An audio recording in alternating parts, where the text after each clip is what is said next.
আপনি নিজের জন্য বাঁচুন, আর যদি কেউ নাও থাকে নিজের জন্য বাঁচুন, কারণ জীবন সুন্দর, লাইফ ইজ বিউটিফুল। কেউ পছন্দ করতো না, গল্পগুলা। মানে সবাই পছন্দ করতো না, প্রডিউসারদের কথা বলছি। প্রডিউসার আসলে পছন্দ করতো বিকজ কাজ তো প্রডিউসারই দিবে। হ্যাঁ ট্রু। তো প্রডিউসার আসলে ওই যে রিস্কের কথা যেটা প্রশ্ন করা হচ্ছে কি রিস্ক ছিল, যে প্রডিউসাররা বলতো খুব সুন্দর কাজ আমি বানাতে চাই, কিন্তু আসলে আমাকে পয়সাটা ফেরত আসতে হবে, আমি তো লগ্নি করছি এখানে। আমার মনে হচ্ছে না এই গল্প বাংলাদেশের মানুষ এখন দেখার জন্য রেডি আছে, আমরা এটা 2 বছর পর বানাবো, এরকম কিছু। তো শুরুর দিকে এই জিনিসটা ফেস করেছি আমি। বাট আমার যেটা সবসময় একটা মটো আছে লাইফে, সেটা হচ্ছে আসলে আমি যেটা বিশ্বাস করি আমি ওটাই নির্মাণ করতে চাই। আমি কখনোই চাই না এখন কি ট্রেন্ড চলছে বা এখন আসলে কী টাইপের কন্টেন্ট বানালে ভিউ হচ্ছে ওইটা বিবেচনা করে আসলে কাজ করবো।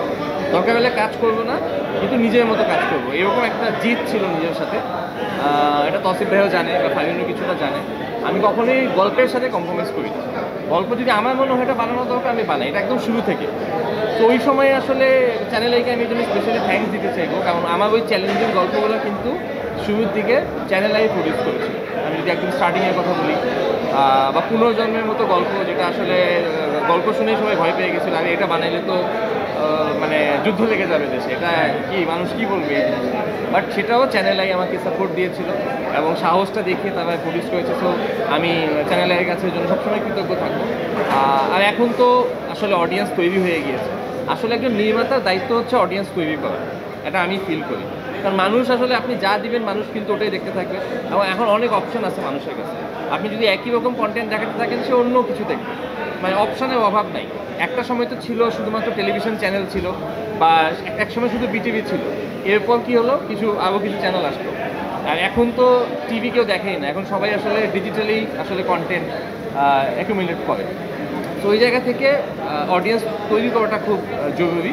তো আমি সেই চেষ্টা করি, এবং আমার কাছে মনে হয় প্রত্যেকটা নির্মাতার আসলে সেই চেষ্টা করা উচিত। না, আদম ধর্ম বলে তো কিছু নাই, এটা নন এক্সিস্টেন্ট। আদম পরিবার, যেটা ওকে এটা বলছিলাম আমি, কি পরিবার তো তাদেরকে বলা হয়, বাট ওরকম কোনো আদম ধর্ম নামে কোনো কিছু এক্সিস্ট করে না। এটা একটা আই থিঙ্ক এটা একটা কাল্পনিক জিনিস। বাট ওই পরিবারের কিছু উইয়ার্ড অ্যাক্টিভিটিস ছিল, ওইটা আমরা সিরিজে আমাদের মতো করে দেখানোর চেষ্টা করেছি। কিন্তু আমি বারবারই বলেছি এটা কিন্তু ওই পরিবারের গল্প না, ওই পরিবারের গল্প থেকে ইন্সপায়ার্ড হয়ে আমরা একটা কাল্পনিক গল্প তৈরি করেছি, which is quite similar to that story.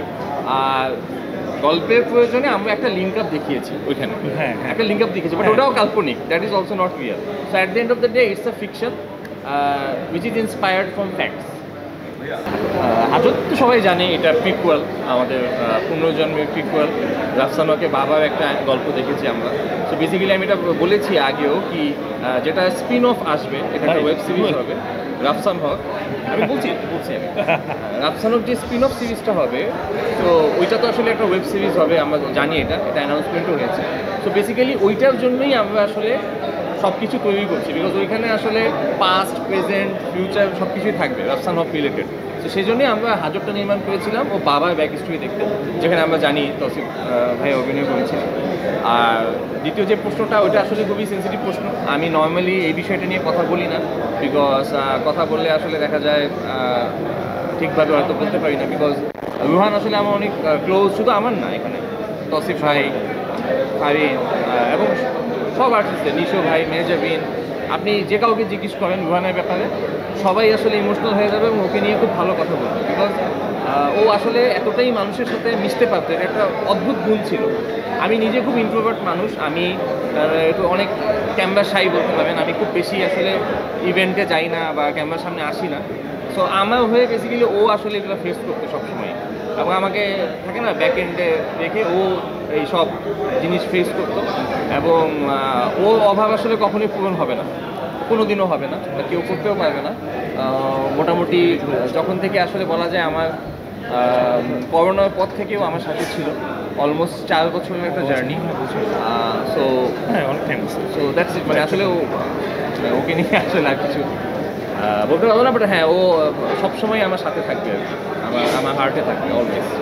একদমই তিথি ডোটা একদমই রুহানের জন্য আমরা তৈরি করেছি, বিকজ আমি ফিল করছিলাম আসলে আমি তো ঠেকাতে পারিনি, ওর সাথে যেটা হয়েছে সেটা আমি ঠেকাতে পারিনি, যেটা একটা আফসোস সারা জীবন আমার ভিতরে থাকবে। তো ওই জায়গা থেকে আমার মনে হয়েছিল যদি আমি কি পারি, আমি তো কন্টেন্ট বানাতে পারি, তো যদি আমি এমন কিছু বানাই যেটা দেখে আসলে যদি একটা মানুষও ওই সম্পদ থেকে নেগেটিভ ফিরে কাজ থেকে ফেরত চলে আসে, তাইলে আমার মনে হবে হয়তো রুহানের ভালো লাগবে, বাট আমাদের একটু ভালো লাগবে। তো ওই চিন্তাভাবনা থেকে তিথিরও খুবই শর্ট টাইমে প্ল্যান করা, রুহান মারা যাওয়ার পরে আমরা এটা ইমিডিয়েটলি বানাতে যাচ্ছিলাম। এবং সবচেয়ে মানে ভালো ব্যাপার হচ্ছে কি, এটা দেখে অনেক মানুষ ইন্সপায়ার্ড হয়েছে, সেটা আমরা জানি।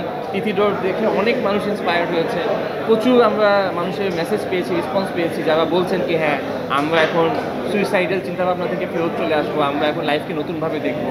তো এটা মানে তিথিডোটা টোটালি আমরা দিস ইজ ফর রুহান, এবং মানে সেই সব মানুষরা যারা ফিল করে তারা একা, বাট আমি বলতে চাই মানে আপনি নিজের জন্য বাঁচুন, আর যদি কেউ নাও থাকে নিজের জন্য বাঁচুন, কারণ জীবন সুন্দর, লাইফ ইজ বিউটিফুল। ভিকি জাহেদের চক্র আসছে 10 অক্টোবর শুধুমাত্র আই স্ক্রিনে।